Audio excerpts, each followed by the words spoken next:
আজকে আমরা চলে আসছি গুলিস্তান চোর বাজারে। এখানে আপনি 2 থেকে 3,000 টাকার ভিতরে অনেক ভালো ভালো মোবাইল পাবেন।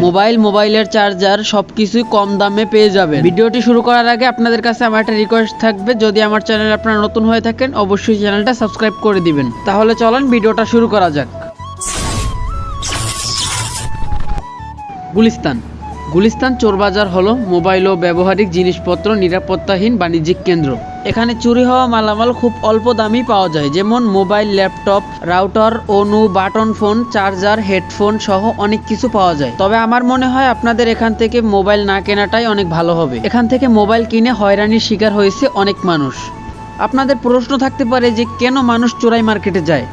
অনেকেই সস্তা দামে জিনিস কিনতে যান, আবার কেউ চলে যায় চুরি হওয়া জিনিস খুঁজে পেতে। পণ্যটা আপনাদের কাছে এমনভাবে উপস্থাপন করবে তারা যে আপনারা বুঝতেই পারবেন না যে এটা চোরাই নাকি আসল ফোন। এখান থেকে আপনি মাল কেনার পরে সেটা আপনি আবার ফেরত দিতে পারবেন না। পকেটমার ও ছিনতাই মার্কেট এলাকায় এসব খুবই সাধারণ সমস্যা। এখানে ভিডিও করা একদম অ্যালাউ না। আমাদের যতটুকু সম্ভব আমরা ততটুকু চেষ্টা করে আপনাদের জন্য ভিডিওটা তৈরি করেছি।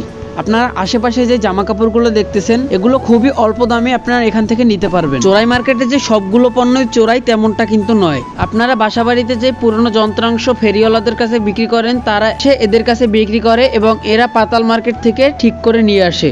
আপনারা এখন যে মোবাইলগুলো দেখতেছেন এগুলো আপনারা 1 থেকে 2,000 টাকার বিনিময়ে পেয়ে যাবেন। কিছু কিছু মানুষের সাথে এমনটাও হয়েছে যে তারা মোবাইল কিনে বাসাতে চলে গেছে, বাসায় যাওয়ার পর মোবাইলে চার্জ হয় না এবং ব্যাটারি ফুলে মোবাইল একদম ডেড হয়ে গেছে। এবং আপনি এখানে মোবাইলের স্ক্রিন পেপার, কাভার সহ মোবাইলের যে কোনো যন্ত্রাংশ এখান থেকে পেয়ে যাবেন।